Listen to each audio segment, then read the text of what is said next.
बिस्मिल्लाहिर्रहमानिर्रहीम। अस्सलाम वालेकुम रहमतुल्लाह व बरकातहू। डियर व्यूवर्स, क्या हाल व अहवाल है। उम्मीद है कि आप सब लोग खैरियत से होंगे और बहुत अच्छे तरीके से इबादत कर रहे होंगे और नमाज़ें भी पढ़ रहे होंगे और कुरान पाक की तिलावत भी कर रहे होंगे और बहुत ज़्यादा दुआएं कर रहे होंगे। प्लीज़ मुझे भी अपनी दुआओं में याद ज़रूर रखिएगा। और आज मैं आपके लिए 5वें रोज़े की इबादत या 5वें रोज़े के वज़ाइफ लेकर हाज़िर हुई हूँ मांग अल्लाह से चैनल से।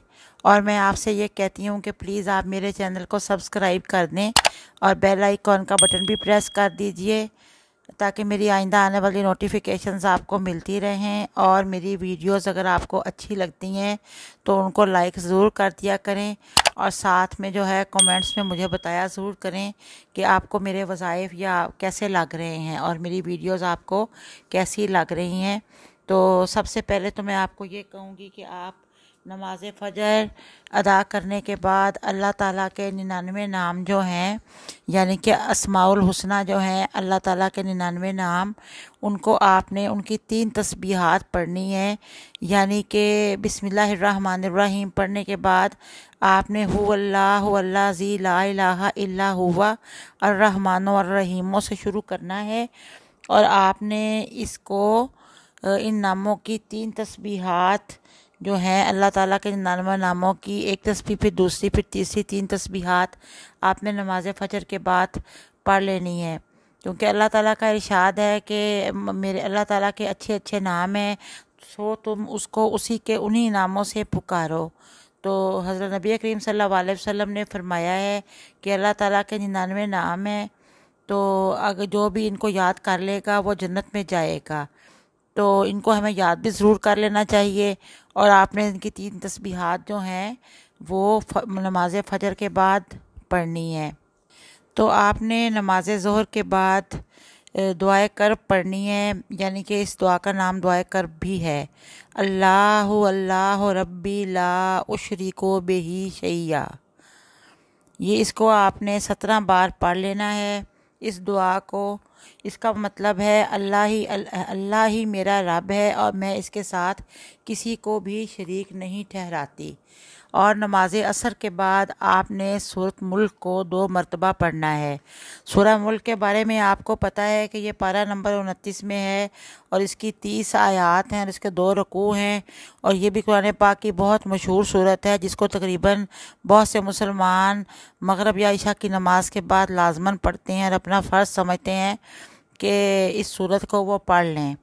क्योंकि हमारे हजूर पाक सल्लल्लाहु अलैहि वसल्लम ने फरमाया है कि कुरान करीम में एक सूरत है जिसमें 30 आयात हैं। इस सूरत ने एक शख्स की शिफात की तो उसकी बख्शिश हो गई। यानी कि अल्लाह ताला के आगे ये सूरत जो है ये अल्लाह ताला के आगे दरख्वास्त करेगी कि अल्लाह ताला ये इंसान मुझे अपनी ज़िंदगी में पढ़ता रहा है तो आप इसको बख्श दें। तो ये सूरत अज़ाब कब्र से भी बचाएगी।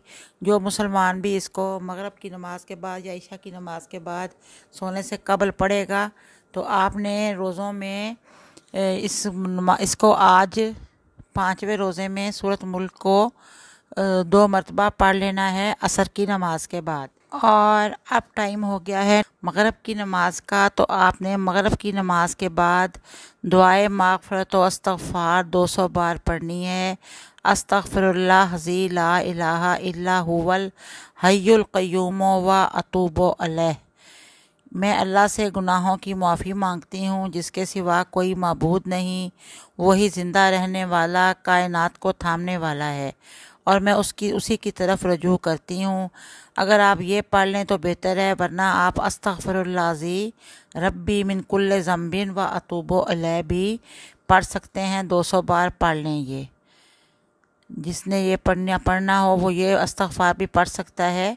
अस्तग़फ़िरुल्लाह रब्बी मिन कुल्ले ज़म्बिन व अतूबु अलैह। ये इस्तग़फ़ार भी पढ़ा जा सकता है 200 बार।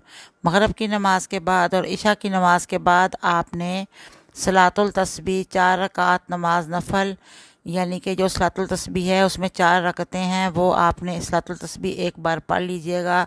इशा की नमाज़ पढ़ने के बाद سونے سے قبل، یعنی کہ تھوڑی دیر جو ریسٹ کرتے ہیں عشاء کی نماز پڑھنے کے بعد، عشاء کی نماز کے بعد آپ نے یہ صلاۃ التسبیح پڑھنی ہے۔ اور صلاۃ التسبیح کا طریقہ جو ہے اس پر بھی میں نے ایک ویڈیو آپ کے لیے بنائی ہے، وہ آپ کو ضرور اسکرین پر نظر آ رہی ہوگی۔ تو اب میں آپ سے اجازت چاہوں گی۔ اللہ حافظ۔